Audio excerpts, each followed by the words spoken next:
The autumn rain fell in relentless sheets over London, turning the cobblestone streets into rivers of mud and making the gas lamps flicker like dying stars.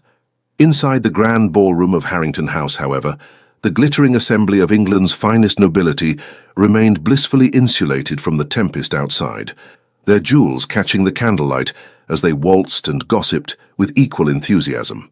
Lady Delilah Montfort stood near one of the tall windows, her gloved fingers unconsciously tracing patterns on the cool glass as she watched the rain streak down the panes. At 23, she was considered a beauty even in a room full of beautiful women. Her auburn hair was arranged in an elegant coiffure that allowed soft curls to frame her heart-shaped face, and her gown of ivory silk embroidered with delicate silver thread complemented her porcelain complexion and unusual violet-blue eyes. "You look positively melancholy, sister," came a familiar voice beside her. "Surely the spectacle of London's most eligible bachelors making fools of themselves should provide some amusement." Delilah turned to see her elder brother, Philip Montfort, the Marquis of Ashford, regarding her with that particular expression of brotherly concern that always made her feel simultaneously protected and suffocated.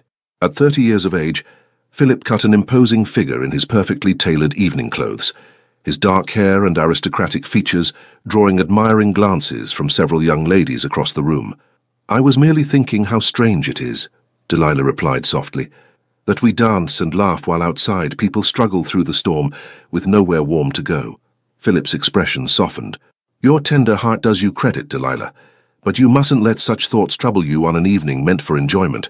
Father would want you to be happy." The mention of their father, who had passed away 2 years prior, brought a familiar ache to Delilah's chest. The late Marquis had been a kind man, devoted to his children, and his death had left a void that still felt raw. "I know," she murmured, forcing a small smile. "Forgive me. I shall endeavor to be more cheerful." "That's my girl." Philip squeezed her hand gently. "Now I believe Lord Hartley is approaching with the clear intention of requesting your next dance. Try not to discourage the poor fellow entirely.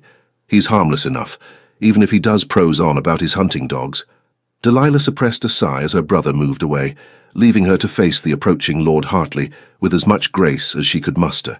But before the gentleman could reach her, a sudden hush fell over the ballroom, not complete silence, but a noticeable drop in conversation, like a wave of whispers moving through the crowd. She turned toward the entrance, her curiosity piqued, and felt her breath catch in her throat.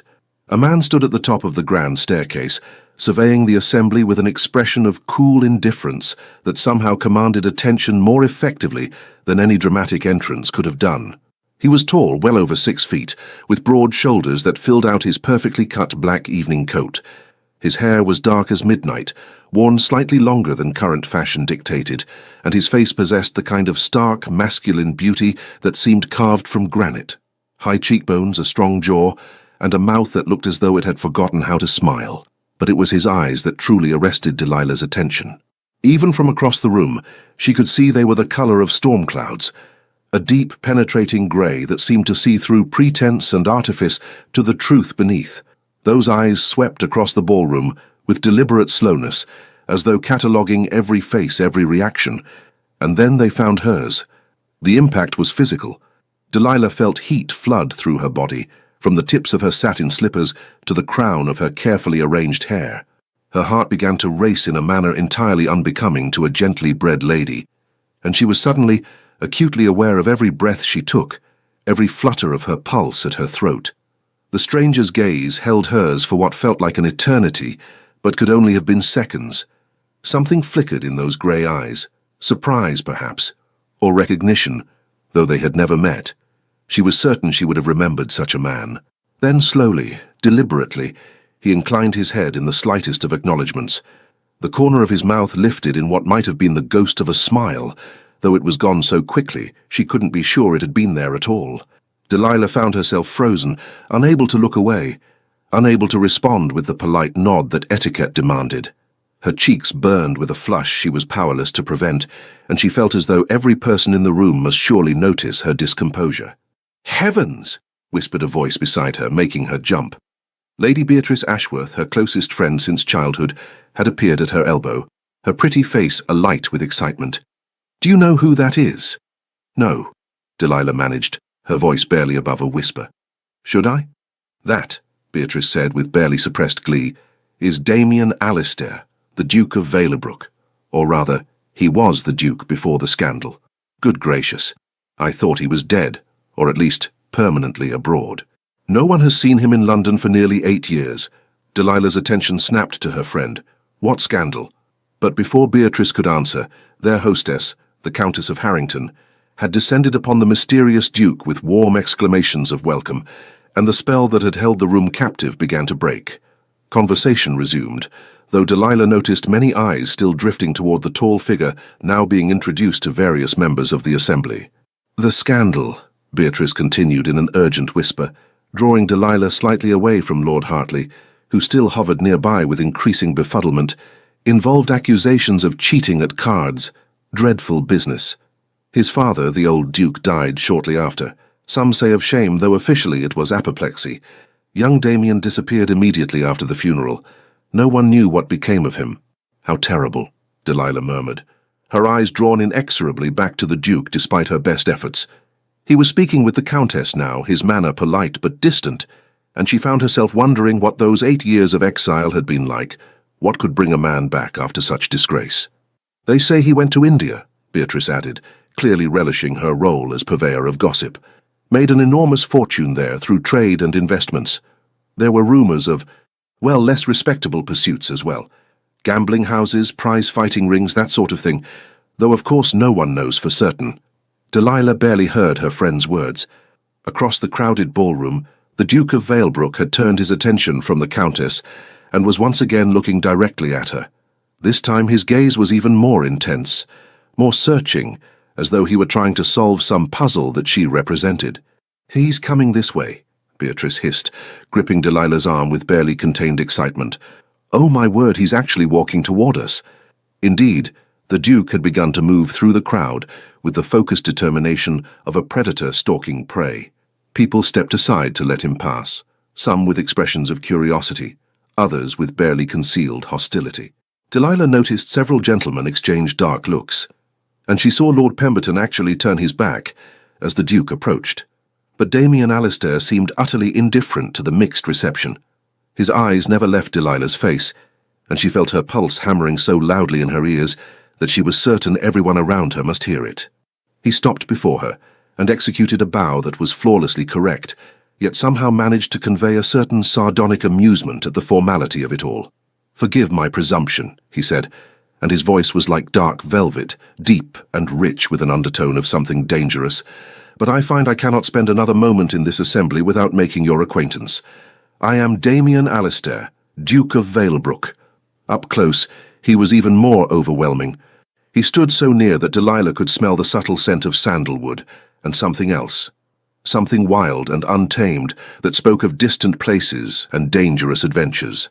His grey eyes, which she had thought cold from across the room, now seemed to burn with an intensity that stole the very breath from her lungs. She began, then had to pause to steady her voice. "I am Lady Delilah Montfort, Your Grace. This is my dear friend, Lady Beatrice Ashworth." She saw something flash across his face at the mention of her surname, something dark and almost painful, but it was gone so quickly she might have imagined it. "Lady Delilah," he repeated, and the way he said her name sent shivers down her spine. "Would you do me the very great honor of granting me the next dance?" It was an audacious request. They had no proper introduction, and given the whispers about his past, accepting his invitation would certainly cause talk. The sensible thing, the proper thing, would be to politely decline. But Delilah found herself utterly incapable of being sensible. Something in his eyes, a vulnerability buried deep beneath the dangerous exterior, a loneliness that called to something in her own soul, made refusal impossible. "I would be delighted, Your Grace," she heard herself say, and placed her gloved hand in his outstretched palm. The moment their hands touched, even through the barrier of their gloves, Delilah felt a jolt of electricity that seemed to race through her entire body. From the way Damien's eyes widened fractionally, she knew he had felt it too. He led her onto the dance floor just as the orchestra began a waltz. The dance was still considered slightly scandalous in some circles due to the close proximity it required, but Delilah couldn't bring herself to care about propriety as Damien's hand settled at her waist and drew her into the first turn. "You dance beautifully, my lady," he said, his voice low enough that only she could hear it beneath the swell of music. "As do you, Your Grace," she replied, though in truth she was barely aware of the steps. Her entire consciousness seemed focused on the points where their bodies touched, his hand at her waist, her hand in his, the scant inches that separated them as they moved together. "I must confess," Damien continued, and she heard a note of something almost like wonder in his voice, "I did not expect to find you here tonight." "Did you expect to find someone else, then?" Delilah asked, surprised by her own boldness. A shadow crossed his face. "I expected to find enemies and ghosts," he said quietly. "I did not expect to find this." "And what is this, Your Grace?" He was silent for a moment, his grey eyes searching hers with an intensity that made her feel as though he could see into her very soul. When he finally spoke, his voice was rough with emotion. "I have spent 8 years hardening my heart, Lady Delilah, 8 years learning to feel nothing but cold purpose. And yet one look across a crowded room has undone all of that work in an instant. I do not know what to call this feeling, but it terrifies me far more than anything I faced in my exile." Delilah's breath caught. No gentleman had ever spoken to her with such raw honesty, such unguarded emotion. "I feel it too," she whispered, barely aware that she was speaking. "From the moment our eyes met, I felt as though something fundamental had shifted in the world." "Then we are both in grave danger," Damien said, and there was genuine anguish in his voice now. "For I have come here tonight not for pleasure, but for justice, and you, Lady Delilah Montfort, are connected to a man I have sworn to destroy." The music seemed to fade as the full import of his words sank in. "What do you mean?" she asked, though a cold dread was already forming in her stomach. Before Damien could answer, another voice cut through the moment like a knife. "Remove your hands from my sister at once, Valebrook." Delilah turned to see Philip striding toward them, his face dark with fury. The music continued, but other dancers were beginning to notice the confrontation, slowing in their steps to watch.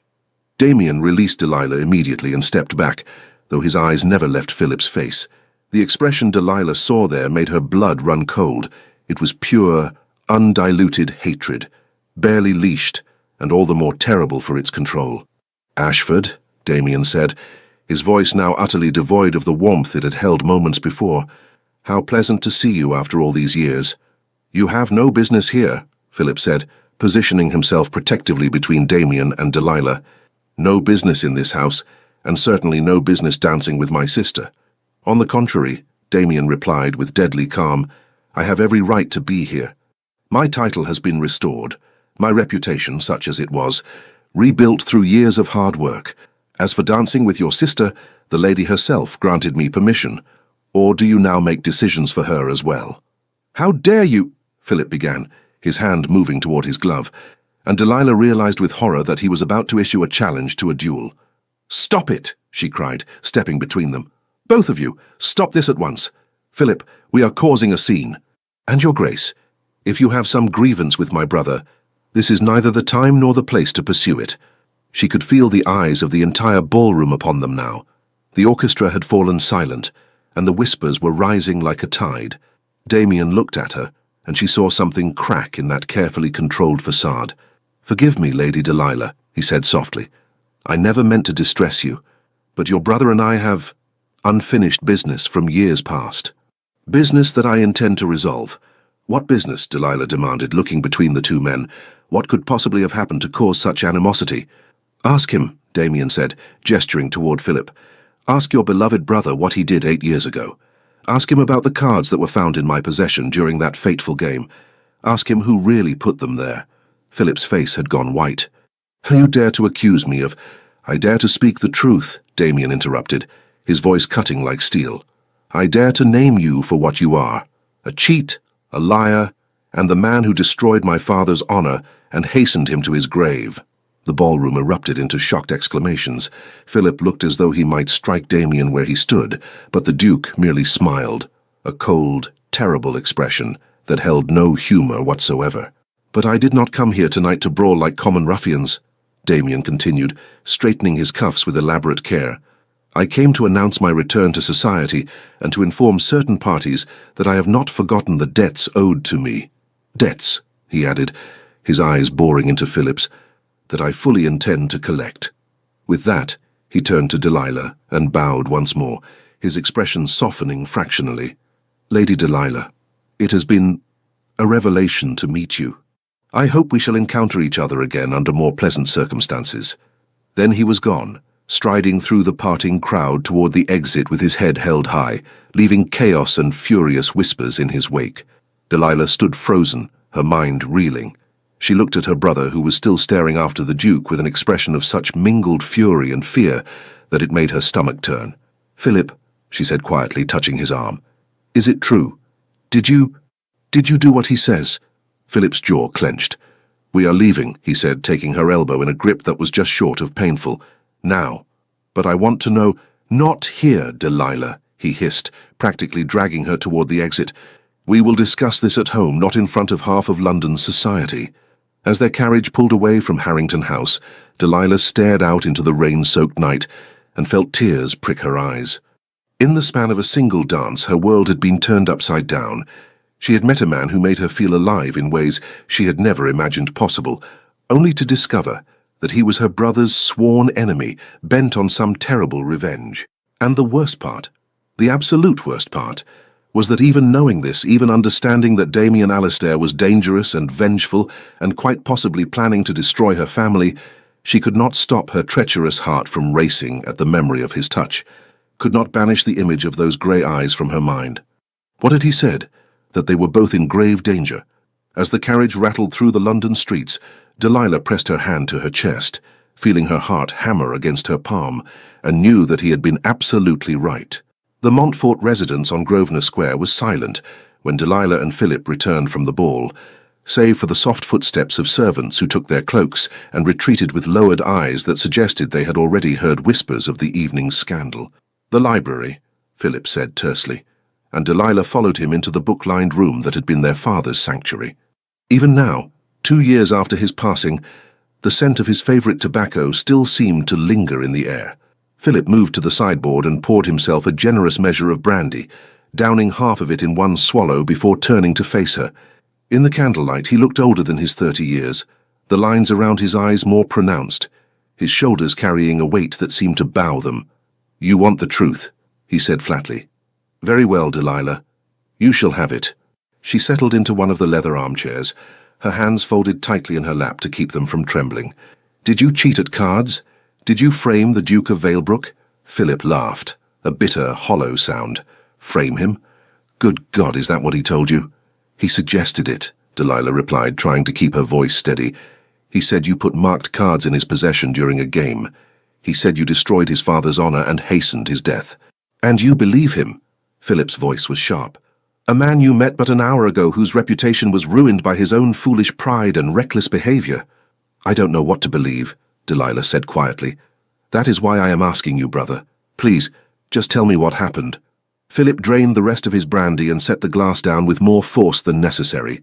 For a long moment he stood with his back to her, staring at the rain streaming down the windows. "It was 8 years ago," he finally said. "I was 22, barely a year into my title after father's illness had forced him to retire from public life. Damien Alistair was different then, arrogant, certainly, but there was a lightness to him, a joy in life that I confess I envied. He had everything, title, wealth, a father he adored, and who adored him in return." "What happened?" Delilah prompted when he fell silent. "There was a card game at White's. Very high stakes, even by the standards of our set. Damien was winning, he usually did, he had the devil's own luck.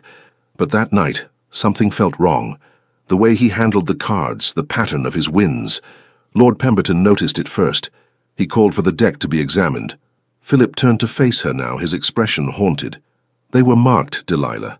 Subtly, expertly, but marked nonetheless. And when they searched Damien's coat, they found 2 more decks identically marked hidden in the lining." "But how did they get there?" Delilah demanded. "Surely anyone could have placed them."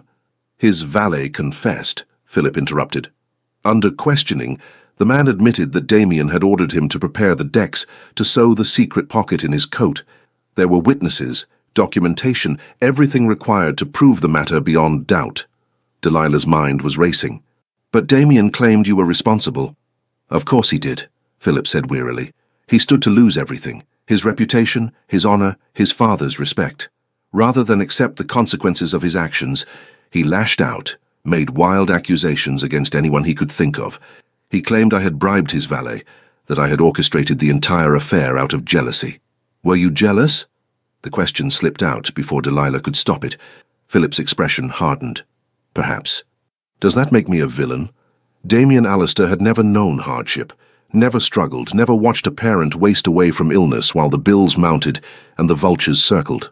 Yes, I resented his easy charm, his effortless success. But I did not cheat, and I certainly did not frame an innocent man. He moved closer, crouching beside her chair so he could look directly into her eyes. Delilah, I loved our father. When he died, it nearly destroyed me. Do you truly believe I could deliberately drive another man's father to his grave out of petty spite? Delilah looked into her brother's eyes so like her own, and saw genuine pain there, genuine conviction. But she also remembered the way Damien had looked at her, the raw anguish in his voice when he spoke of his father's death. I don't know what to believe, she whispered. One of you is lying. But which one? Then believe the evidence, Philip said urgently. Believe the testimony of a dozen witnesses, the confession of the valet, the marked cards themselves. Damien Alistair was guilty, Delilah. His own actions condemned him. The only reason he's back in London now, flaunting himself at society balls, is because he made a fortune in India, probably through equally questionable means, and money has a way of washing away even the darkest stains. He stood abruptly, pacing to the fireplace. He's dangerous, sister. Whatever he said to you tonight, whatever spell he tried to weave, you must stay away from him. He wants revenge, and he'll use anyone and anything to get it, including an innocent young woman who happens to be his enemy's sister. The words struck Delilah like a physical blow. Was that all she had been to Damien during their brief dance? A means to an end, a weapon to be wielded against Philip. But no, she had seen his face when their eyes first met across the ballroom. That surprise, that wonder had been genuine. She was certain of it, wasn't she? I'm going to bed, she said quietly, standing. This has been overwhelming. Philip caught her hand as she moved toward the door. Promise me, Delilah. Promise you'll stay away from him. She looked at her brother, her protector, her only living family, and felt torn between loyalty and this wild, inexplicable pull toward a man who was, by all accounts, her enemy. I promise to be careful, she said at last, which was not quite the promise he had asked for, but all she could give. That night, sleep eluded her. She lay in her bed, listening to the rain drum against the windows, and her mind replayed every moment of her encounter with Damien Alistair, the intensity of his gaze, the gentleness of his touch, the raw emotion in his voice when he spoke of the feeling between them. And then his final words, You, Lady Delilah Montfort, are connected to a man I have sworn to destroy. Could a man intent on revenge feel the kind of connection she had felt? Could hatred and whatever this was coexist in the same heart? She didn't know. But as dawn began to break over London, painting the rain-washed sky in shades of pearl and rose, Delilah made a decision. She would not simply accept either man's version of events. She would seek the truth for herself, no matter where it led. 3 days passed before Delilah saw Damien Alistair again, 3 days during which she made careful inquiries among her acquaintances, gathering fragments of information about the scandal that had driven him from London. The story, she discovered, was more complex than either man had presented it. Yes, the marked cards had been found. Yes, the valet had confessed. But the valet himself had disappeared shortly after giving his testimony, and rumors suggested he had come into a considerable sum of money around the same time. Moreover, several gentlemen who had been present that night admitted, in private, that the evidence had seemed almost too perfect, too conveniently arranged. The thing is, Lady Beatrice confided during an afternoon call, her voice dropping to a conspiratorial whisper, my cousin was there that night, and he said Lord Pemberton seemed almost gleeful when the cards were discovered, as though he had been expecting it. And you know Pemberton and your brother were thick as thieves back then. Are they still close? Delilah asked, trying to sound merely curious rather than desperately interested. Oh, less so now. Pemberton moved to his country estate a few years ago, after some unpleasantness with debts. But back then, yes, they were practically inseparable. The information churned in Delilah's mind as she and Beatrice walked through Hyde Park, their maids trailing at a discreet distance. It was one of those crisp autumn days when the sun broke through the clouds in shafts of golden light, and the fallen leaves crunched satisfyingly beneath their boots. They were discussing the upcoming Devonshire ball when Beatrice suddenly gripped Delilah's arm. "Don't look now," she hissed, "but the Duke of Valebrook is riding this way. Good heavens, he cuts a fine figure on horseback." Of course, Delilah looked immediately. Damien was indeed approaching on a magnificent black stallion, controlling the powerful animal with an ease that spoke of years of expert horsemanship. He was dressed for riding in buckskin breeches and a dark coat that emphasized the breadth of his shoulders, and even from a distance, those grey eyes seemed to find and hold hers. "Lady Delilah," he said, bringing his mount to a halt and dismounting in one fluid motion. "Lady Beatrice, what a pleasant surprise." "Your Grace," Delilah managed, acutely aware of her racing pulse. "I trust you are well?" "Well enough," he replied, and she caught the double meaning in his words, the unspoken acknowledgement of the turmoil that had followed their dance. "I wonder if I might have a word with you in private, Lady Delilah. That is," he added, glancing at Beatrice, "if your companion would be so good as to allow it." Beatrice's eyes were practically dancing with curiosity. "Of course, Your Grace. I shall just admire those roses over there, quite intently, and at some distance." She practically skipped away, leaving Delilah alone with Damien save for the maids who hovered far enough away to preserve propriety while remaining visible. "I must apologize," Damien said quietly, his eyes searching hers. "For the scene at the ball, I never intended to cause you such distress." "Then why did you ask me to dance?" Delilah asked, surprised by her own boldness. "If you knew I was Philip's sister, if you came to the ball seeking confrontation with him, why approach me at all?" A muscle worked in Damien's jaw. "Because I am, it seems, a far greater fool than I realized.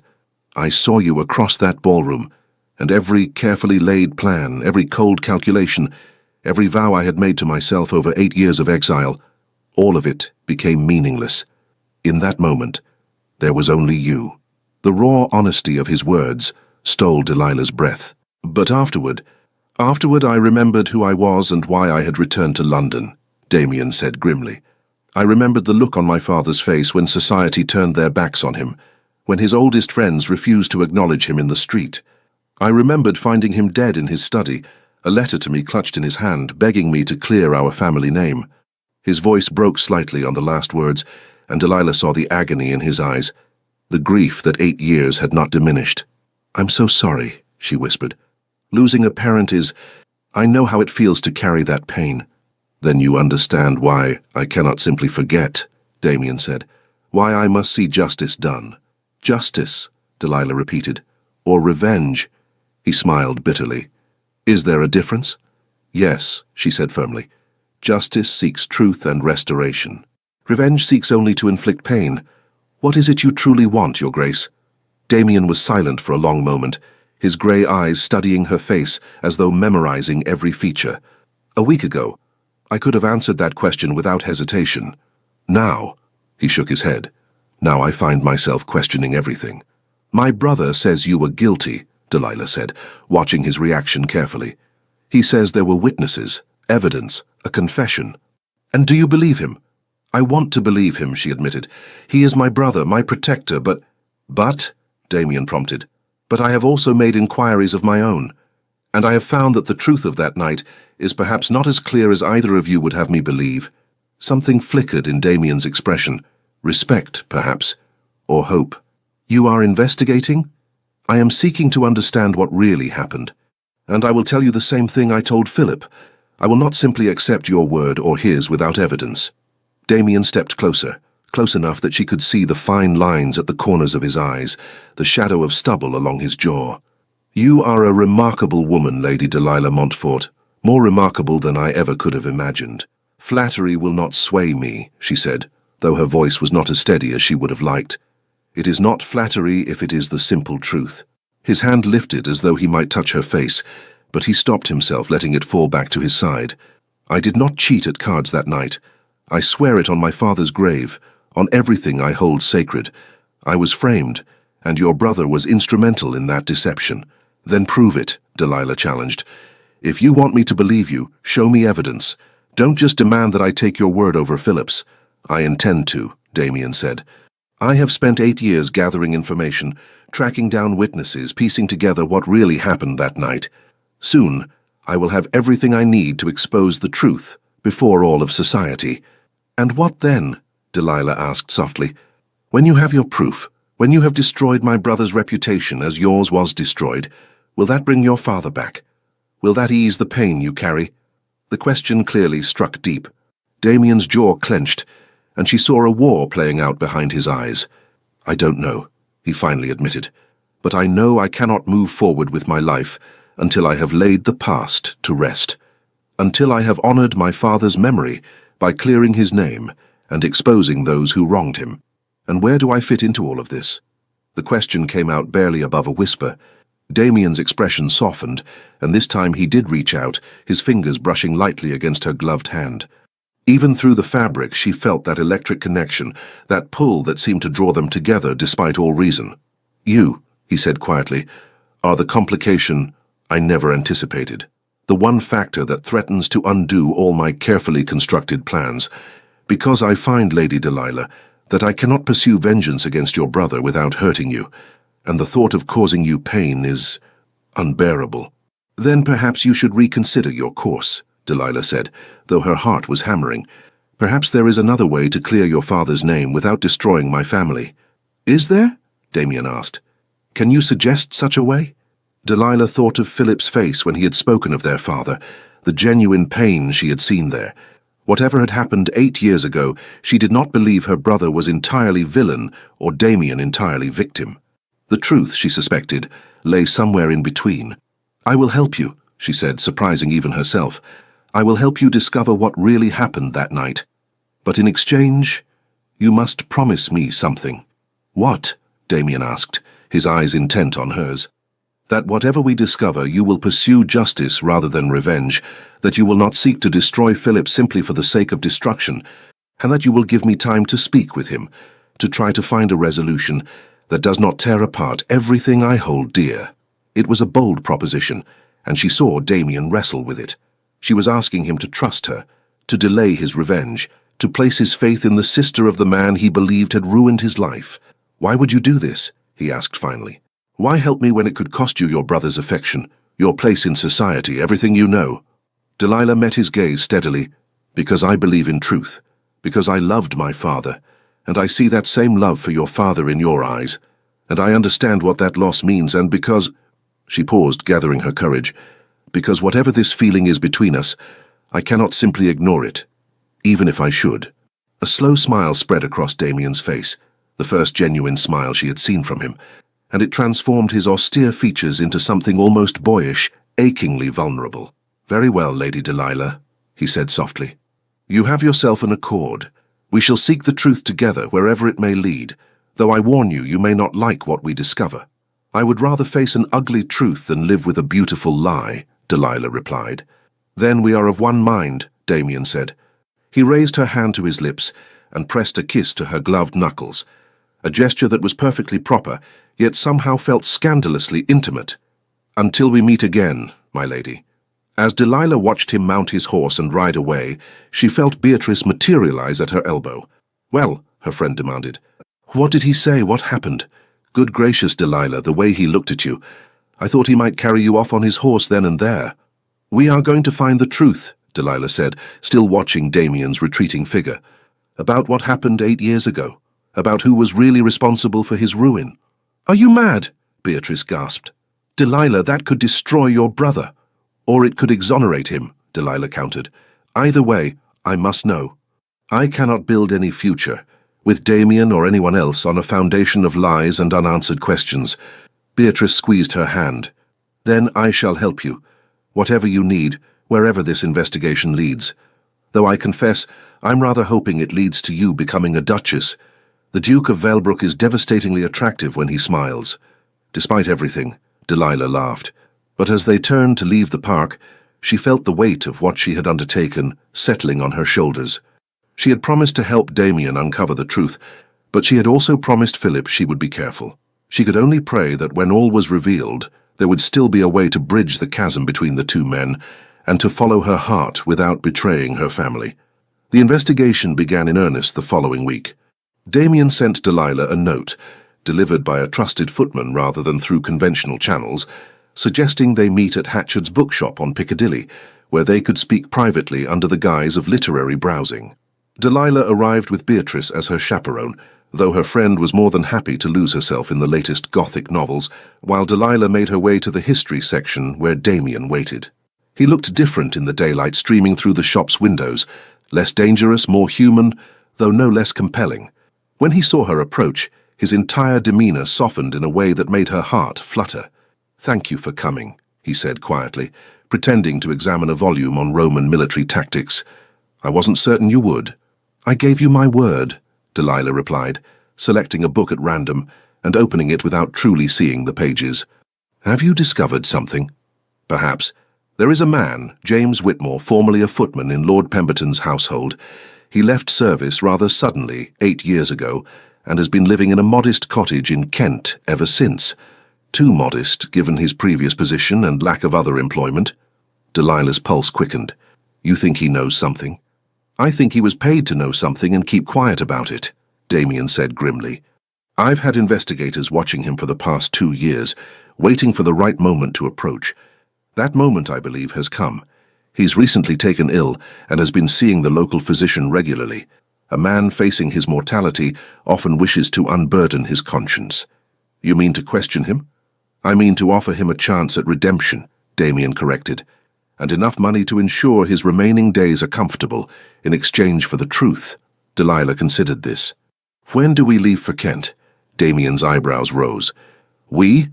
You don't think I'm going to let you conduct this investigation without me, do you? Besides, a dying man might be more inclined to speak honestly to a gentle lady than to an imposing duke seeking revenge." A smile tugged at Damien's lips. "You are quite possibly the most extraordinary woman I have ever met." "Flattery, Your Grace," Delilah reminded him, though she couldn't help but smile. "Truth, my lady," he countered. "Though I must point out that travelling to Kent together would be scandalous in the extreme. Your reputation will be protected by Beatrice's presence and that of your carriage driver and my maid. We shall tell everyone I am visiting a sick aunt. It's thin, but it will suffice if we're discreet." Damien studied her for a long moment, his grey eyes searching hers. "Why are you doing this, Delilah? Truly? You risk so much for a truth that may hurt your brother deeply." It was the first time he had used her given name without her title, and the intimacy of it sent warmth flooding through her. "Because I cannot live a lie," she said simply. "And because when I look at you, I see a man carrying a terrible burden of grief and injustice. If I can help lighten that burden, how can I not try? Even if the truth proves I am right about your brother." Delilah's throat tightened. "Even then, though I pray it will not come to that." They arranged to depart 2 days hence, which gave Delilah time to prepare her deception. She told Philip she would be visiting the Ashworth country estate for a week. Beatrice's parents were conveniently abroad, making the lie difficult to verify, and packed a modest trunk with the help of her lady's maid, Martha, who was loyal and discreet. The morning of their departure was grey and cold, with fog rolling through the London streets like ghostly fingers. Damien's carriage was unmarked and elegant, drawn by 4 perfectly matched horses, and he handed both ladies into it with careful courtesy.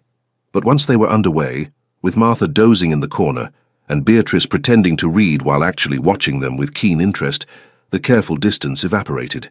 "Tell me about your father," Delilah said softly. "What was he like?" Damien was silent for so long that she thought he might not answer. But then he began to speak, his voice low and filled with memory. "He was the kindest man I ever knew. When I was a boy, he used to take me riding in the early mornings before the estate woke. We would race across the fields, and he would let me win even though his horse was faster. Afterward, we would sit by the lake, and he would tell me stories about his own father, about the history of our family, about the responsibilities that came with our title." Damien's expression grew distant, lost in the past. "He taught me that privilege meant obligation, that our wealth and position existed not for our own comfort, but so we could help those less fortunate. He established schools on our estates, improved the workers' cottages, made sure no tenant went hungry in hard times." "He sounds wonderful," Delilah murmured. "He was. And when the scandal broke, when society turned on us, it destroyed him. Not because he cared about his own reputation, but because he believed I had betrayed everything he taught me. He died thinking his only son was a cheat and a liar." Damien's voice cracked. and Delilah saw him swallow hard, fighting for composure. Without thinking, she reached across the carriage and took his hand. This time neither of them wore gloves, and the contact of skin against skin was electric. "I'm so sorry," she whispered. "To lose a parent is terrible enough, but to lose them believing the worst of you, I cannot imagine such pain." "Tell me about your father," Damien said, his fingers tightening around hers. "Please, I would like to know." So Delilah spoke of her own father, his gentle humor, his love of books, his pride in his children. She spoke of watching him decline, of the illness that had stolen his strength bit by bit, until the vibrant man she knew was just a shadow. "At the end, he made Philip promise to always protect me," she said. "I think that's why my brother is so intense about keeping me safe. He sees it as his sacred duty, the last promise he made to our father." "Which makes me the enemy," Damien said quietly. "A threat to both you and him." "Not a threat," Delilah corrected. "Just complicated." They fell into silence, but their hands remained joined. Across from them, Beatrice had given up all pretense of reading and was watching them with unabashed fascination. "This is absurdly romantic," she declared, "like something from one of my novels. Star-crossed lovers, family feuds, mysterious investigations in the countryside. All we need is a highwayman attack to make it perfect." "Please don't wish for such things," Martha said, rousing from her apparent sleep. "I have no desire to be robbed, thank you very much." Despite the tension, they all laughed, and the mood in the carriage lightened.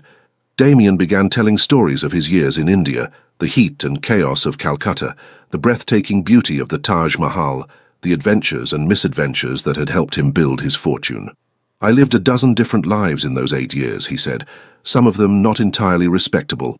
I gambled, I fought, I made deals with merchants and maharajas. I did whatever was necessary to survive and prosper." "Did you enjoy it?" Delilah asked. "The adventure, the freedom?" "Parts of it," Damien admitted. "There was something liberating about being stripped of everything, title, reputation, home, and having to build myself anew. But I was always aware that I was running from grief, from injustice, from the truth of what had been done to me." "And now you've stopped running," Delilah said. "Now I've stopped running," he agreed, his grey eyes locked on hers. "Though I'm not certain what I'm running toward instead." The words hung in the air between them, weighted with possibility and danger. They reached the village in Kent by late afternoon. The cottage where James Whitmore lived was modest, but well-maintained, with a neat garden and smoke curling from the chimney. Damien helped the ladies from the carriage, and they approached the door together. A middle-aged woman answered their knock, her expression wary when she saw the quality of their clothing. "We're here to see Mr. Whitmore," Damien said gently. "We understand he's been unwell. We've come as old acquaintances, bearing news he may wish to hear." The woman, Whitmore's sister as it turned out, hesitated, but something in Damien's manner must have reassured her. She led them into a small sitting room where a thin, grey-haired man sat in a chair by the fire, a blanket across his lap, despite the warmth. James Whitmore's eyes widened when he saw Damien. "Your Grace," he whispered, and there was fear in his voice, but also something else, relief perhaps. "Mr. Whitmore," Damien said, settling into a chair across from the older man, while Delilah and Beatrice remained standing. "I believe you know why I've come." "I wondered if you would," Whitmore said quietly. 8 years I've waited, expecting you to appear at my door. 8 years of this weight on my conscience." "Then let us ease that weight," Damien said. "Tell me the truth about what happened the night of that card game. Tell me who paid you to lie and why." Whitmore's hands trembled. "You must understand I was desperate. My mother was ill, needed expensive physicians. Lord Pemberton offered me more money than I could earn in 10 years of service if I would just help him with a small matter." "What small matter?" Delilah asked gently, moving closer. Whitmore looked at her, then back at Damien. "He wanted me to plant marked cards in your coat, Your Grace, and when the time came to swear that you had ordered me to do it, that you had planned the whole scheme." The words fell like stones into a still pond, sending ripples of shock through the room. "Why?" Damien asked, his voice tightly controlled. "Why did Pemberton want to destroy me?" "It wasn't just about you," Whitmore said miserably. "It was about money, huge sums of money. Lord Pemberton was drowning in gambling debts, had been for years. The Marquis of Ashford, your brother," he added, looking at Delilah, "had loaned him money, quite a lot of it. But Pemberton couldn't pay it back. He needed a way to wipe the debt clean." Delilah's blood ran cold. What do you mean? The Marquis was young, newly into his title, and desperate to establish himself among his peers. Pemberton convinced him that if they could remove the Duke of Valebrook from society, there would be opportunities. The Duke's investments, his properties, his business ventures, everything would be up for acquisition. They could divide the spoils and use the profits to settle Pemberton's debts. And Philip agreed to this? Delilah asked, her voice barely above a whisper. Whitmore looked pained. I don't know all the details of their arrangement, my lady. I only know what Pemberton told me, that the Marquis had provided the marked decks, had helped plan the timing of the revelation, that they were partners in the enterprise. Damien had gone very still, his face carved from stone. And my valet? The one who confessed? Bribed, just as I was. Paid handsomely and sent abroad with enough money to live comfortably for the rest of his days. Whitmore's eyes filled with tears. I'm sorry, Your Grace, I'm so terribly sorry. I knew it was wrong, but my mother... I convinced myself that you were rich, that you could weather the scandal, that no real harm would be done.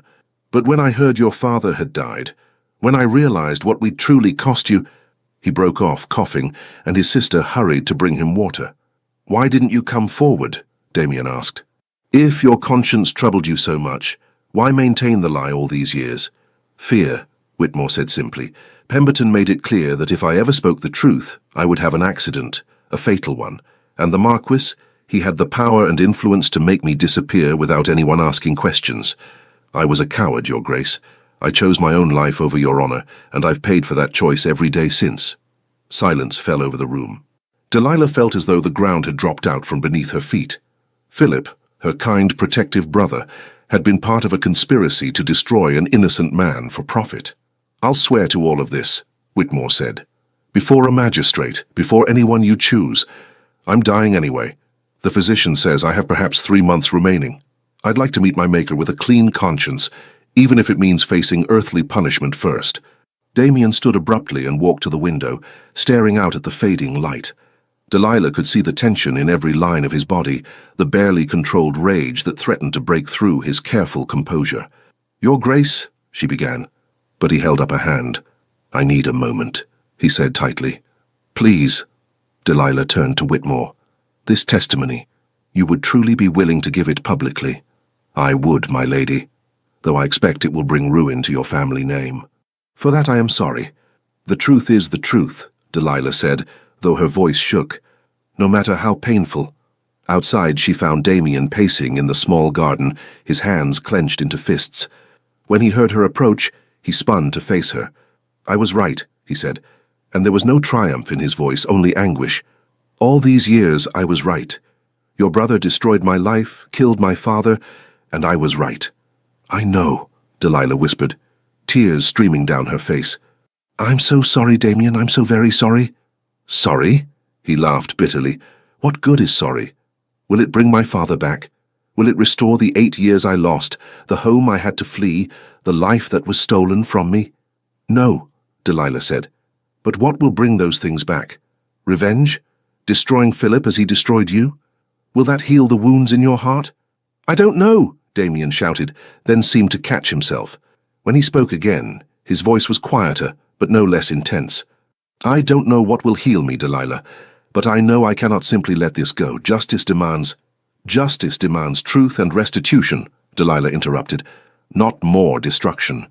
Yes, Philip must face consequences for what he did, but please, Damien, please, let me speak to him first. Let me confront him with this evidence and give him a chance to make amends before you bring this before all of society. Why? Damien demanded.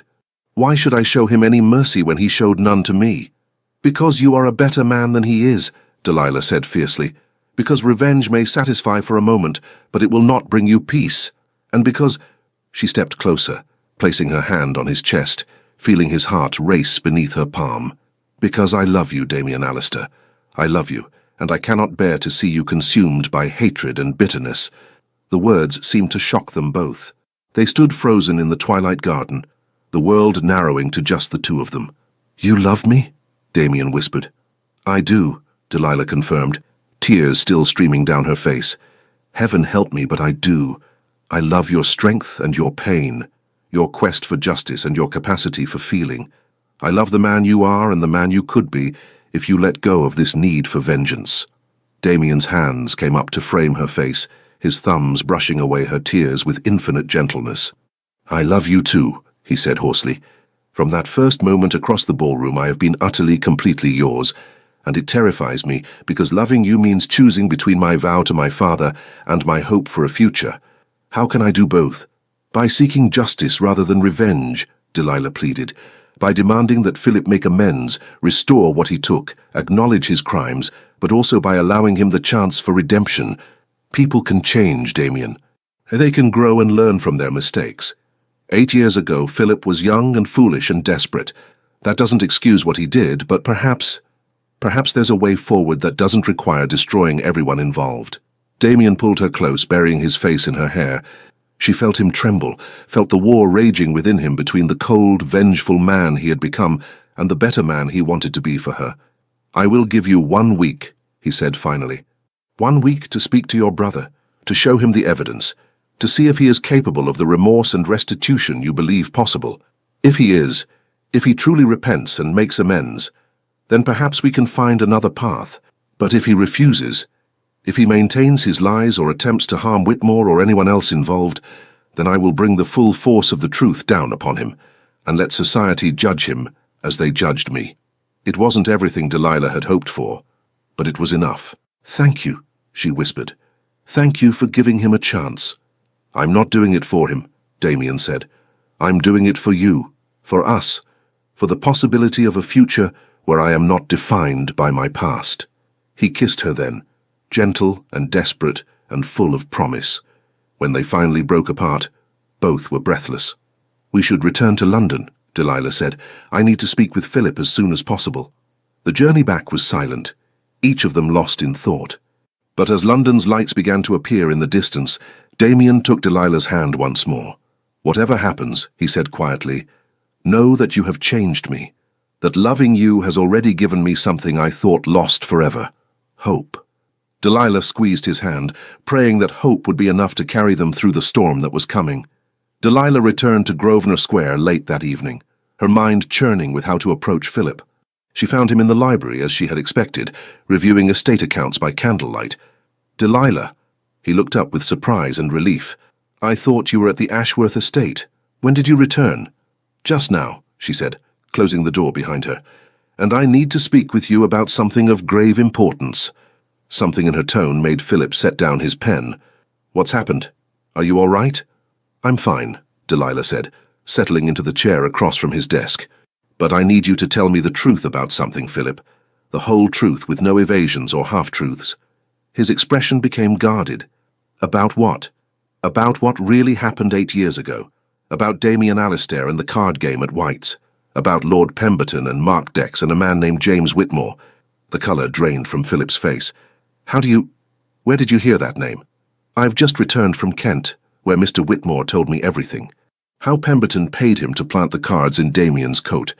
How he was instructed to lie about Damien ordering him to do it, and how you provided the marked decks and helped plan the entire scheme." Philip stood abruptly, his chair scraping against the floor. "That's preposterous. You can't possibly believe—" "Don't!" Delilah interrupted, her voice sharp. "Don't insult me with more lies, Philip. Whitmore is dying, and he's willing to swear to everything before a magistrate. The truth is coming out whether you acknowledge it or not. The only question is whether you'll face it with honor or continue to hide behind deception." Philip's face worked through a series of expressions: denial, anger, fear, before finally settling on something like defeat. He sank back into his chair, suddenly looking much older than his 30 years. "How did you find him?" he asked quietly. "Damien has been investigating for years. He never believed he was guilty, and he was right not to." At the mention of Damien's name, Philip's jaw clenched. "So you've allied yourself with him? Against your own family?" "I've allied myself with the truth," Delilah corrected, "and with justice. 2 things you apparently abandoned 8 years ago." A long silence stretched between them. Finally, Philip spoke, his voice heavy with exhaustion. "You want to know what happened? Very well. I'll tell you." He poured himself a generous measure of brandy and drank deeply before continuing. "When Father fell ill, I inherited not just his title but also his debts. Debts I hadn't known existed, hidden away in ledgers he never shared with me. We were on the brink of ruin, Delilah. The estate, this house, everything. It would have all been lost. So you conspired to ruin an innocent man? Delilah asked, unable to keep the disgust from her voice. I conspired to save our family, Philip shot back. Pemberton came to me with a plan. Valebrook was rich, successful, and arrogant. If we could discredit him, his business ventures would fail. His properties could be purchased cheaply, and we could rebuild our fortune. It seemed victimless. A few years of social exile for Valebrook, financial salvation for us. Victimless? Delilah's voice rose. His father died of the shame, Philip. Damien was forced into exile, stripped of everything he knew and loved. How can you possibly call that victimless? Philip flinched. I didn't know the old Duke would die. I didn't anticipate that. And I told myself that Damien was young, resilient, that he would recover, rebuild. I convinced myself I was doing what was necessary to protect you, to protect what father had left us. You convinced yourself of a lie to excuse your own greed and cowardice, Delilah said coldly. Perhaps, Philip admitted, his shoulders sagging. Perhaps I did, and I've lived with that guilt every day since. Do you think I don't know what I did was wrong? Do you think I sleep easily at night? I don't know what you think anymore, Philip. I thought I knew you, thought you were honorable and good. Now I wonder if I've ever truly known you at all. I am still your brother, Philip said desperately. Still the same man who held you when you cried after father died, who taught you to ride, who has always tried to protect you. By building that protection on lies and theft and the destruction of an innocent man, Delilah interrupted. That's not protection, Philip, that's corruption. He was silent for a long moment, staring into his brandy glass. When he spoke again, his voice was barely audible. What does Valebrook want? My ruin? Public humiliation? A duel? He wants justice, Delilah said. And I've convinced him to give you one chance, one opportunity to make amends before he brings this evidence before society. Philip's head snapped up. What kind of amends? Full confession, public acknowledgement of what you did, financial restitution for what Damien lost, his business ventures, his properties, everything that was taken when his reputation was destroyed, and a formal apology before witnesses, admitting your crime and clearing his name completely. That would destroy me, Philip whispered. Everything I've built, my position in society, my prospects for marriage, all of it would be gone. Yes, Delilah said without sympathy, just as Damien's were gone 8 years ago. The difference is that you will deserve your fate, whereas he did not. Philip stood and moved to the window, his reflection ghostly in the dark glass. And if I refuse? Then Damien will bring Whitmore before a magistrate, will present all the evidence he's gathered, and will ensure that the full truth comes out in the most public and humiliating way possible. At least if you confess voluntarily, you retain some measure of dignity. Dignity? Philip laughed bitterly. There's no dignity in confessing to cheating and conspiracy. There's more dignity in owning your mistakes than in being exposed as a liar and a coward, Delilah countered. Father used to say that true nobility wasn't about titles or wealth. It was about character, about doing the right thing even when it's difficult. Show me that you still have some of Father's character left in you, Philip. Do the right thing. Philip turned to face her, and she saw tears glistening in his eyes. You love him, don't you? Valebrook. Delilah didn't hesitate. I do. How can you love the man who will destroy your family? How can I not love the man whose life and honor my family destroyed? Delilah responded. Philip, Damien has every right to hate us, to seek revenge without mercy. But he's giving you a chance at redemption because I asked him to, because despite everything, he's a better man than you were 8 years ago. The question is, are you a better man now than you were then? The question hung in the air between them. Philip sank back into his chair, his face buried in his hands. I don't know if I can do it, he said finally. Confess publicly, face the scandal, lose everything. You can, Delilah said firmly, because the alternative is worse. If you're exposed as not just a cheat but a coward who refused to take responsibility for his actions, you'll never be able to hold your head up again. But if you confess, if you make amends, at least there's a possibility of eventual redemption. She moved to kneel beside his chair, taking his hands in hers. I'm not asking you to do this for Damien. I'm asking you to do it for yourself, for your soul. Father would want you to make this right, no matter the cost. Philip looked at her, really looked at her, and she saw the moment something broke inside him. the careful walls of justification and self-deception crumbling to reveal the guilt and shame he'd been carrying for 8 years. "You're right," he whispered. "God help me, but you're right. I've been a coward, hiding from what I did, convincing myself I had no choice. But there's always a choice, isn't there? I chose wrong 8 years ago, and I've been choosing wrong ever since by maintaining the lie." "Then choose right now," Delilah urged. "It's not too late, Philip. It's never too late to do the right thing." He squeezed her hands tightly. "If I do this, if I confess and make amends, will you forgive me?" Delilah felt tears sting her eyes. "Eventually, yes. But you need to forgive yourself first, and you need to earn Damien's forgiveness through your actions, not just your words." Philip nodded slowly. "Very well. Tell Valebrook I'll meet with him. Tomorrow, if he wishes. I'll do what needs to be done." Relief flooded through Delilah. "Thank you, brother. Thank you for finding the courage to do what's right." "Don't thank me yet," Philip said with a sad smile. "I haven't actually done anything yet except agree to ruin myself." "You've done more than that," Delilah said. "You've chosen honor over comfort. That's no small thing." The meeting was arranged for the following afternoon at Damien's townhouse in Mayfair. Delilah insisted on being present, and after some argument both men agreed. She arrived early and found Damien in his study, staring out the window with that same haunted expression she had seen so often. "He's agreed to confess," she said without preamble, "to make full restitution and clear your name publicly."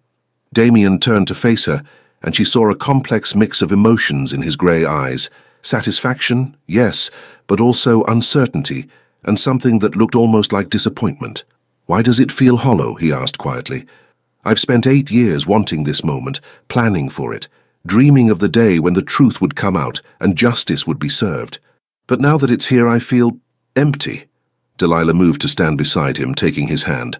"Because revenge never fills the void left by loss. You wanted your father's honor restored, and it will be. You wanted acknowledgement of the wrong done to you, and you'll have it. But none of that will bring your father back or return those 8 years you lost." "Then what will?" Damien asked, turning to face her fully. "What's the point of any of this if it doesn't heal the wounds?" "You will heal the wounds," Delilah said softly, "by choosing to move forward rather than remain trapped in the past, by building a new life with new purpose and new love." Damien pulled her into his arms, resting his forehead against hers.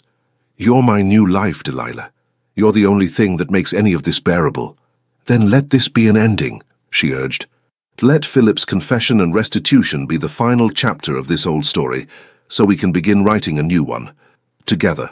Before Damien could respond, the butler announced Philip's arrival. Delilah felt Damien tense, saw his expression shift to something harder, more controlled.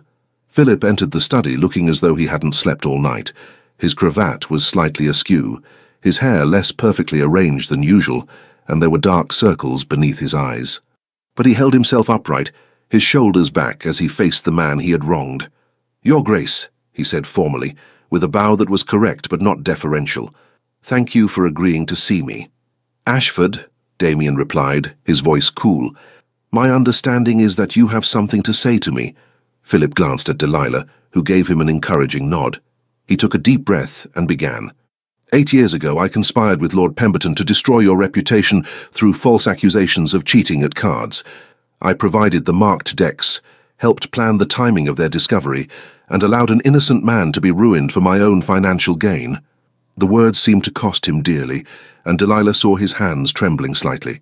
But he continued, his voice growing stronger. "My actions led to your exile and to the death of your father, the late Duke. No apology can undo that harm. No restitution can restore what you lost. But I am here to acknowledge my crimes, to clear your name completely, and to make whatever amends are within my power." Damien remained silent, his grey eyes fixed on Philip's face with an intensity that was almost predatory. "I will make a full public confession," Philip continued. "I will restore to you the business ventures and properties that were taken when your reputation was destroyed. I will personally ensure that every member of the Ton knows the truth of what happened, and that you were innocent of all charges." "Why?" Damien asked abruptly. "Why now, after 8 years of silence? What has changed?" Philip's eyes flicked to Delilah again. "My sister helped me see that I've been living a lie, that the guilt and shame I've carried have poisoned everything good in my life. I can't undo the past, but I can face it honestly and try to build something better going forward." "How very noble of you," Damien said, and there was a bitter edge to his voice. "Tell me, Ashford, if Delilah hadn't uncovered the truth, would you have ever come forward? Or would you have been content to let me carry the stain of your crime for the rest of my life?" Philip flinched but didn't look away. "Honestly, I don't know. I'd like to think I would have eventually found the courage to confess, but I can't say that with certainty. I was a coward 8 years ago, and I remained one until my sister forced me to confront what I'd done." "At least you admit it," Damien said. He moved to his desk and pulled out several documents. "These are the papers detailing the properties and business ventures I want restored. The total value is approximately £50,000. Can you manage it?" Philip went pale, but nodded. "It will require selling some properties and taking on debt. But yes, I can manage it." "Good. I also want a written confession, signed and witnessed, detailing exactly what you did, and exonerating me completely. That confession will be presented to the membership committee at White's and to the editors of the major newspapers." "You'll have it," Philip agreed. "And finally," Damien continued, his voice hardening, "I want your word that you will never attempt to interfere in my relationship with your sister, that you will not try to prevent our marriage or turn Delilah against me." Philip's jaw clenched, but he nodded. "You have my word, though I reserve the right to challenge you to a duel if you ever cause her pain." Despite everything, Damien's lips twitched in what might have been the ghost of a smile. "Fair enough. I would expect no less from a brother." The tension in the room eased fractionally. Philip pulled out a folded piece of paper from his coat. "I've already prepared a draft of the confession," he said, handing it to Damien. "My solicitor has reviewed it to ensure it's legally sound. All it needs are the signatures of witnesses." Damien read through the document carefully, and Delilah saw his expression shift as he absorbed the full scope of Philip's admission. When he looked up, there was something new in his eyes, not forgiveness exactly, but perhaps a grudging respect. "This will destroy your reputation," he said quietly. "You understand that?" "I do," Philip replied, "but it's no less than I deserve. And perhaps in time, if I live honorably from this point forward, I can rebuild something worth having." Damien was silent for a long moment, studying the man who had once been his enemy. Then he set down the confession and extended his hand. "I cannot say I forgive you, Ashford. The wounds are too fresh, the loss too great, but I can acknowledge that what you're doing now takes courage. Perhaps that's a start." Philip took his hand and they shook, not as friends, but as two men beginning the difficult process of moving forward from a shared tragedy. "For what it's worth," Philip said quietly, "I am truly sorry, not just for what happened to you, but for what happened to your father. He was a good man and he didn't deserve to die believing his son had dishonored him." Damien's jaw worked, and Delilah saw the sheen of tears in his eyes. "No, he didn't. Thank you for saying that." The formal business concluded, Philip turned to leave. But at the door he paused and looked back at his sister. "I hope he makes you happy, Delilah. Truly. Despite everything, I can see that you love him. And after what I've done, I have no right to stand in the way of your happiness. You're still my brother," Delilah said softly, "and I still love you. But you need to earn back my trust, and that will take time." "I understand," Philip said. "I'll spend however long it takes proving that I can be the man Father raised me to be." After he left, Delilah and Damien stood in silence for a long moment. Then Damien pulled her into his arms, holding her so tightly she could barely breathe. "Is it really over?" he whispered into her hair. "Can I truly let go of the anger and the need for revenge?" "It's over," Delilah assured him. "Justice has been served. The truth will come out, and your father's name will be cleared. Now you can heal." "Now we both can." Damien pulled back just enough to look into her eyes. "Marry me, Delilah. I know it's too soon. I know society will gossip, but I cannot spend another day without knowing you'll be mine. Marry me, and help me build a life worth living." "Yes," Delilah said, tears of joy streaming down her face. "Yes. 1,000 times yes." He kissed her then, deep and tender and full of promise. And in that kiss, Delilah felt the weight of the past finally beginning to lift, making way for a future bright with possibility. 3 months later, the scandal that erupted when Philip's confession became public was every bit as devastating as he had feared. Society was shocked, outraged, and endlessly fascinated by the revelation, that one of their own had conspired to destroy an innocent man. Philip faced it all with quiet dignity, refusing to make excuses or seek sympathy. He paid the restitution to Damien, sold properties to cover the debts, and accepted his social exile without complaint. But he also found unexpected allies. Several gentlemen who had themselves been victims of false accusations came forward to support him, praising his courage in confessing. And slowly, very slowly, Philip began to rebuild his reputation, not as the charming young marquis he had been, but as a man who had made terrible mistakes and was working to atone for them. Damien's name was completely cleared, and Whites formally reinstated his membership with a public apology. Several of his former business partners reached out to renew their associations, and the investments he had made in India began to pay extraordinary dividends. But more than any of that, he had Delilah. They were married in a small ceremony at the Valebrook country estate, with only close friends and family in attendance. Philip gave his sister away with tears in his eyes, and Beatrice served as Delilah's witness, practically bursting with delight at having predicted the romantic outcome from the very beginning. As Damien and Delilah exchanged their vows in the estate chapel where his parents had been married, he felt his father's presence not as a weight of obligation or guilt, but as a blessing. He had honored his father's memory by seeking justice and truth. Now he could honor it further by building a life of purpose and love. The reception was held in the gardens, and as the summer sun began to set, Damien led his new wife away from the celebration to walk beside the lake where he had once ridden with his father. "I used to think revenge would bring me peace," he said, his arm around Delilah's waist. "But it was love that healed me. You healed me, Delilah." "We healed each other," she corrected, resting her head against his shoulder. "How you taught me that truth and justice matter, even when they're difficult, and I taught you that forgiveness and moving forward matter too." They stood in comfortable silence, watching the light dance on the water. Then Delilah smiled and placed her hand on her still flat stomach. "I have something to tell you," she said softly. "The physician confirmed it this morning. We're going to have a child."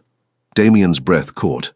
He turned to face her fully, his hands framing her face with infinite tenderness. "A child," he repeated wonderingly. "Our child." "Yes," Delilah laughed through happy tears. "A new beginning, a new life. Everything we've both hoped for." Damien dropped to his knees, pressing his forehead against her stomach. "I swear to you," he said, his voice thick with emotion, "I swear to our child that I will be the father my father was. That I will teach our son or daughter about honor and love, and the courage to do what's right even when it's hard." "I know you will," Delilah said, her fingers threading through his dark hair. "Because you are a good man, Damien Alistair. You always were, even when the world tried to make you believe otherwise." As they walked back to the celebration hand in hand, Damien felt something he hadn't experienced in 8 long years, complete and utter contentment. The past had been laid to rest. Justice had been served, and the future, with Delilah by his side and a child on the way, stretched before them bright with promise. Behind them the sun set over the lake in shades of gold and crimson, painting the sky with beauty. And ahead, through the garden gates, they could hear the sounds of laughter and music, the celebration of new beginnings and hard-won happiness. Damien had come back to London seeking vengeance. Instead, he had found something infinitely more valuable: redemption, love, and the peace that comes from letting go of hatred and embracing hope. And as he looked at his wife, his beautiful, courageous, remarkable wife, he knew that his father would be proud. Not because he had destroyed his enemy, but because he had chosen to build a future worth living instead. 1 year later. The nursery at Valebrook House was filled with afternoon light when Damien entered, having just returned from Parliament, where he had given his maiden speech. He found Delilah in the rocking chair, their infant son cradled against her chest, her voice soft as she sang a lullaby. "How was your speech?" she asked, looking up with a smile. "Well received, I think," Damien said, kneeling beside the chair to look at his son, Thomas James Alistair, named for both their fathers. The baby had Delilah's auburn hair and Damien's grey eyes, and at 3 months old he was already showing signs of his mother's determined personality. "Philip was there," Damien added quietly. "He approached me afterward to congratulate me on the speech. We spoke for a few minutes. It was cordial." Delilah's eyes brightened. "I'm glad. I know it's still difficult between you, but the fact that you can speak civilly is progress." "It is," Damien agreed. He reached out to stroke his son's impossibly soft cheek. "I want Thomas to know both his parents' families. I want him to understand that people can make terrible mistakes and still find redemption if they're willing to work for it." "He'll understand," Delilah assured him, "because he'll have parents who teach him about both justice and mercy, about holding people accountable and also giving them chances to change." Thomas stirred in her arms, making small, cooing sounds. Damien took him carefully, holding his son against his chest and marveling, as he did every time, at the perfect miracle of this tiny life. "I used to think my father's death had destroyed any chance I had at happiness," he said softly. "But now I see that the path I walked, as painful as it was, led me here. To you, to our son, to this life we're building together." "Do you still miss him?"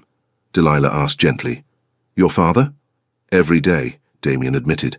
"But I think he would be proud of the man I've become, not because I got revenge, but because I learned to let go of hatred and choose love instead." He looked down at his son, whose grey eyes were beginning to drift closed. "And I promise you, Thomas, that I will be the father to you that mine was to me. I will teach you honor and kindness, justice and mercy. I will show you that true strength lies not in vengeance, but in forgiveness, not in holding grudges, but in building bridges." Delilah stood and wrapped her arms around both of them, creating a circle of warmth and love. "We'll teach him together," she said, "and he'll grow up knowing that even when darkness threatens, love is always stronger." As the afternoon sun streamed through the nursery windows, the small family stood together, united by bonds that had been tested and proven unbreakable. Damien had returned to London seeking to destroy his enemy, but in the process he had found something infinitely more precious. A love worth fighting for, a family worth building, and the peace that comes from choosing hope over hatred. And in that moment, holding his wife and son, Damien knew with absolute certainty that he had finally, truly come home. The end. Dear listener, as you reach the end of Damien and Delilah's journey, I want you to take a moment and breathe deeply. Let their story settle into your heart. Damien spent 8 years carrying the weight of injustice, planning revenge that he believed would bring him peace. Perhaps you too have carried hurts from years past, betrayals by people you trusted, losses that still ache in the quiet hours of the night. But here is the truth. Holding on to bitterness is like drinking poison and expecting the other person to suffer. Those 8 years didn't hurt the people who wronged Damien. They only imprisoned him, keeping him trapped in the worst moment of his life. The transformation came through love and choosing to see beyond the hurt to the possibility of healing. You are not the sum of what others have done to you. Like Damien, you have the power to choose what comes next. Philip's story teaches us that it's never too late to make amends. Yes, confession cost him dearly, but in facing his mistakes honestly, he finally freed himself. If you're carrying guilt tonight, know this. You cannot build a good life on a foundation of lies. It's never too late to choose the harder, better path. And Delilah reminds us that love doesn't mean accepting wrongdoing. It means standing courageously between justice and revenge, demanding truth without destroying relationships. To you who have lived long enough to collect both wounds and wisdom, you have earned the right to let go, to release the grievances you've carried for decades. You deserve to sleep peacefully, to wake without that familiar weight of old anger pressing on your chest. As you prepare to sleep tonight, imagine laying down 3 heavy stones. The first stone is the injustice done to you. It happened, it was wrong, but it no longer has to define you. The second stone is guilt for mistakes you've made. You cannot change the past, but you can change tomorrow. Forgive yourself. The third stone is the fear that nothing will ever get better.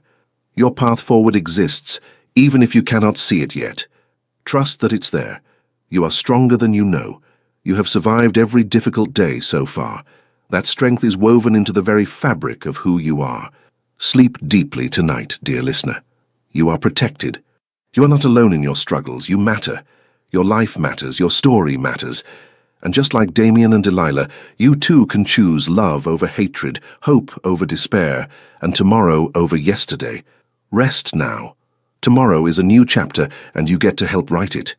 Some people hear with their ears, but you, dear listener, you heard with your heart. And for that, we are eternally grateful. Thank you for being here. The Legends of the Fall Team. Thank you for staying with us until the very end of Damien and Delilah's powerful journey. We pour our hearts into every story we share, and your presence here means everything to us. If you felt moved by this tale of love, justice, and forgiveness, please consider supporting our channel by liking the video, leaving a comment, subscribing, and sharing it with someone who loves historical romance. From the bottom of our hearts, thank you for being part of this community. Your support keeps us inspired to continue crafting stories full of redemption, emotional depth, and true love. At the end of this video, you'll see another story from our channel. Click it, and let yourself be swept away by yet another unforgettable tale. With all our gratitude, the Legends of the Fall team.